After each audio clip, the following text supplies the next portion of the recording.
예레미야 28장 1절에서 17절입니다. 키워드는 예레미야와 하나냐, 하나님의 말씀, 잊지 말아야 할 말씀입니다.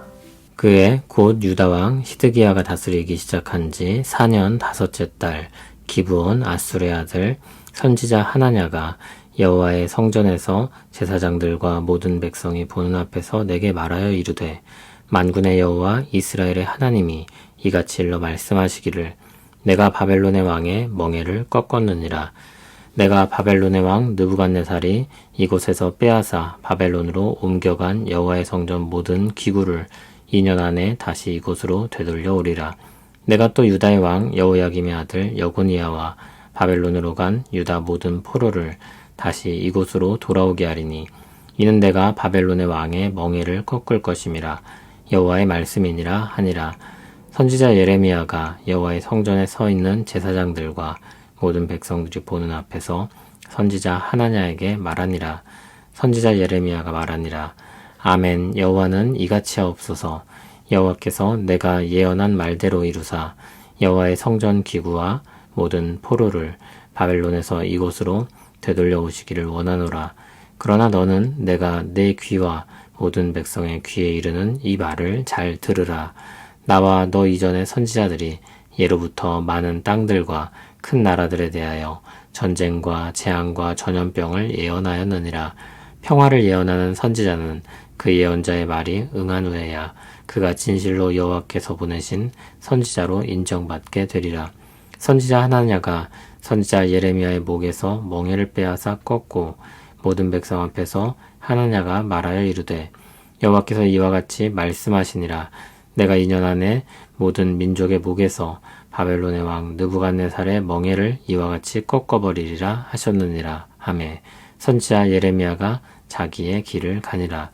선지자 하나냐가 선지자 예레미야의 목에서 멍에를 꺾어버린 후에 여호와의 말씀이 예레미야에게 임하니라. 이르시기를, 너는 가서 하나냐에게 말하여 이르기를, 여호와의 말씀에 내가 나무 멍에들을 꺾었으나 그 대신 쇠 멍에들을 만들었느니라. 만군의 여호와 이스라엘의 하나님께서 이와 같이 말씀하시니라. 내가 쇠 멍에로 이 모든 나라의 목에 메워 바벨론의 왕 느부갓네살을 섬기게 하였으니 그들이 그를 섬기리라. 내가 들짐승도 그에게 주었느니라 하라. 선지자 예레미야가 선지자 하나냐에게 이르되, 하나냐여 들으라.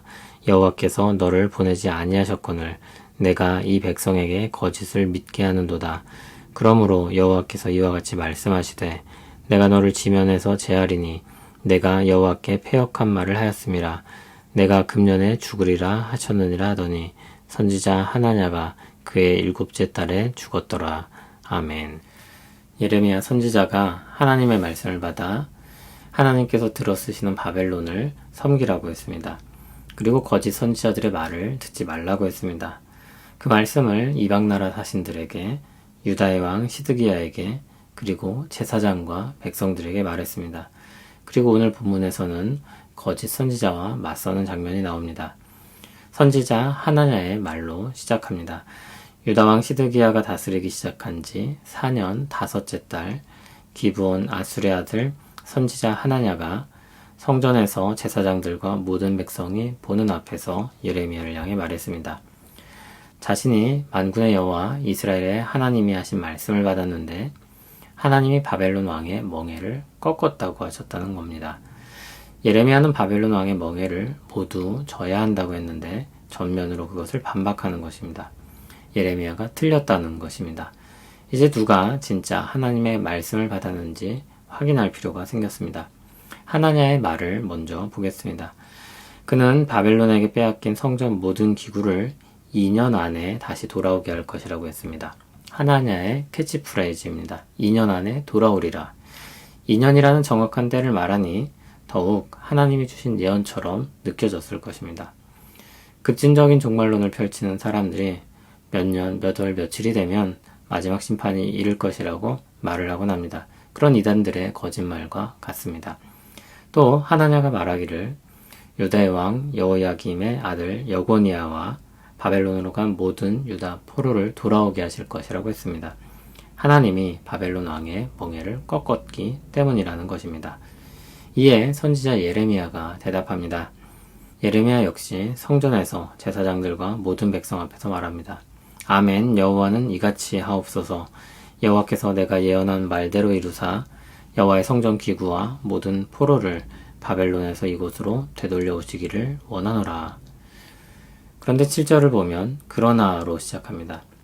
정말 하나냐가 말한 것처럼 되었으면 좋겠지만 사실은 그렇지 않다는 것입니다. 하나님의 말씀은 다르다는 것입니다. 그리고 진짜 하나님의 말씀을 들려줍니다.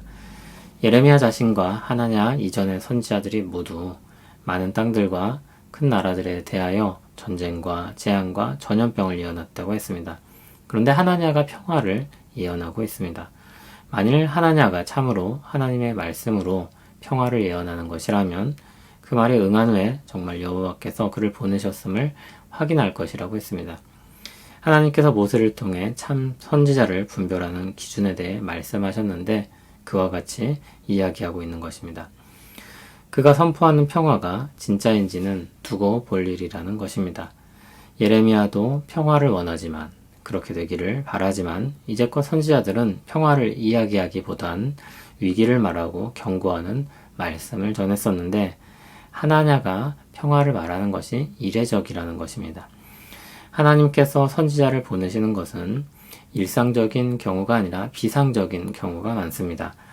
왕이나 제사장을 통해 이미 주신 율법을 가지고 말씀하셔도 듣지 않고 죄악된 방향으로 계속 가고 있을 때 그들의 잘못을 일깨우기 위해 선지자를 보내셨었습니다. 그래서 보통 선지자의 메시지는 회개를 촉구하고 하나님의 심판을 경고하곤 했습니다. 그리고 유다의 현실을 보았을 때에도 회개와 경고가 필요하지 평화의 메시지가 필요해 보이지는 않았을 것입니다.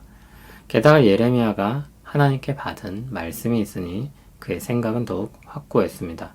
분명 하나냐의 말은 허울 좋은 말일 것입니다. 그러나 하나냐는 물러서지 않습니다. 그는 예레미야의 목에서 멍에를 빼앗아 꺾고 다시 한번 자신이 했던 말을 반복합니다. 그는 선지자의 상징적인 행위를 흉내내고 있습니다. 그의 행위를 통해 자신의 예언을 강화하는 것입니다. 이 멍에처럼 바벨론의 멍에도 꺾여질 것이라는 겁니다. 예레미야는 도무지 물러서지 않는 하나냐를 떠납니다. 하나냐가 예레미야의 목에서 멍에를 꺾어버린 일이 있은 지 얼마 뒤 하나님의 말씀이 예레미야에게 임했습니다. 다시 가서 하나냐에게 말하라고 하셨습니다. 하나님이 말씀하시길 그가 남은 멍에를 꺾었으나 그 대신 새 멍에들을 만들었다고 전하라고 했습니다. 새 멍에로 모든 나라의 무게 메어 바벨론 왕 느부갓네살을 섬기게 하셨으니 모든 나라가 그를 섬길 것이라고 했습니다. 그의 권세가 얼마나 큰지 들짐승도 그를 섬길 것이라고 했습니다. 길들여지지 않은 자연의 동물도 그의 권세를 따르게 하신다는 것입니다. 도저히 꺾을 수 없는 멍에를 주시는 것입니다. 또 하나님은 하나냐가 하나님이 보내신 선지자가 아님을 알게 하십니다. 그의 말도 하나님의 말이 아니며 거짓인 것입니다. 하나님은 하나냐에게 이번 해에 죽게 될 것이라고 말씀하셨고 정말 그는 그 해 7째 달에 죽게 됩니다. 그가 5째 달에 거짓으로 하나님의 말씀을 선포했었으니 2달 만에 그의 거짓됨이 드러나게 된 것입니다. 평화를 말한다고 해서 그 말을 하는 모든 사람이 참되다고 할 수 없습니다. 듣기 좋은 말을 한다고 해서 좋은 사람이라는 증거도 아닙니다. 안타깝게도 죄악된 세상 속에서는 자기를 위해 달콤한 말을 하는 사람들이 많습니다. 악한 마음을 품고 이야기하는 사람도 있습니다. 대중적인 인기를 얻기 위해서 혹은 자신이 바라는 것을 이루기 위해서 사람들의 마음을 긁어 모으는 것입니다. 무언가를 얻기 위해 거짓을 말할 수 있는 일들이 허다합니다. 이들이 말하는 평화나 회복도 사상 누각에 불과한 경우도 많습니다. 오늘 말씀에서는 감히 하나님을 빙자해서 선지자로 나서며 하나님의 말씀이라고 공언하는 하나냐 같은 사람이 나옵니다. 이들은 하나님과는 무관한 사람들입니다. 그와 같은 사람들의 운명은 심판과 멸망입니다. 사람들이 원하고 듣고 싶어하는 평화에 대한 메시지로 포장하지만 그 거짓 포장을 벗겨내고 나면 그 결과가 헛되다는 것이 탄로날 것입니다. 하나님은 그들의 거짓을 폭로하실 것입니다. 우리는 거짓된 평화에 대한 외침을 분별해야 합니다. 죄악 속에 있으면서도 괜찮다는 이야기를 들어서는 안 됩니다. 하나님을 가장한 말들을 피해야 합니다. 하나님의 말씀을 들어야 합니다. 가장 분명하게 기록된 말씀을 통해 살펴야 합니다. 기록된 말씀은 우리를 죄악에서 떠나게 하고 하나님께로 돌이키게 합니다. 그런 내용, 그런 의미들이 있는지를 살펴봐야 하는 것입니다. 진정한 하나님의 말씀은 예수 그리스도를 통한 구원의 은혜를 입게 하고 새날의 소망을 가지고 살게 합니다.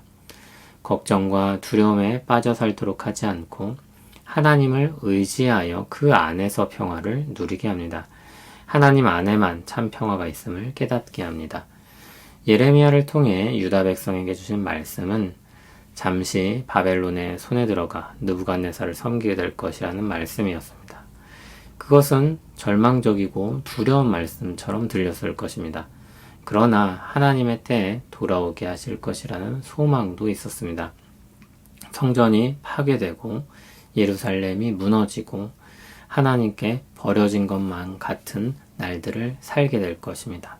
그러나 하나님은 성전에만 계시는 하나님이 아니시며 예루살렘에 묶인 분이 아니심을 알아야 할 것입니다.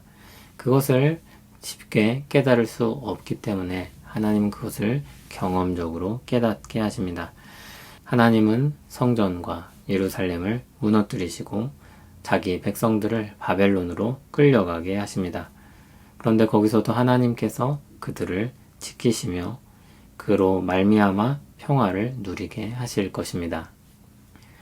하나님은 우리를 잠시 죄악이 많은 이 땅에 살도록 두셨습니다. 이 날들을 살아가는 동안 아픔과 슬픔이 찾아오기도 할 것입니다. 그러나 이 날들이 지나고 소망의 날이 올 것을 약속하십니다. 또한 이 날들은 하나님의 보살핌과 인도하심을 입어 살아가는 은혜로운 날임을 알게 하셨습니다. 우리가 흩어진 나그네처럼 이 땅에 놓였지만 우린 버려지지 않았고 하나님의 시선 안에 있는 백성임을 잊지 말아야 합니다. 우리는 예수 그리스도로 말미암아 이 날들을 다 거쳐 지나보내고 결국 소망의 날에 이르게 될 것입니다. 하나님 없는 안전과 평화는 없습니다. 그러나 안전하지 않고 평화롭게 보이지 않아도 하나님이 함께 하시면 안전하고 평화롭습니다. 우리 마음의 평화는, 그리고 진정한 평화는 우리를 사랑하시는 하나님 안에서 찾아야 합니다. 그것은 그 누구에게도 빼앗기지 않을 것입니다. 어디서든지 누릴 수 있을 것입니다. 그 참 평화가 우리에게 누려지기를 간절히 소원합니다. 참 사랑의 주님을 찬송합니다. 우리에게 진정한 평화를 주시는 은혜에 감사합니다. 하나님 없이 평화가 있을 수 없고 하나님이 계신 곳에 진정 평화가 있습니다. 죄가 있는 곳에 평화가 없고 은혜가 있는 곳에 평화가 있습니다. 주여 우리를 그 은혜 가운데 살게 하옵소서. 예수님 이름으로 기도합니다. 아멘.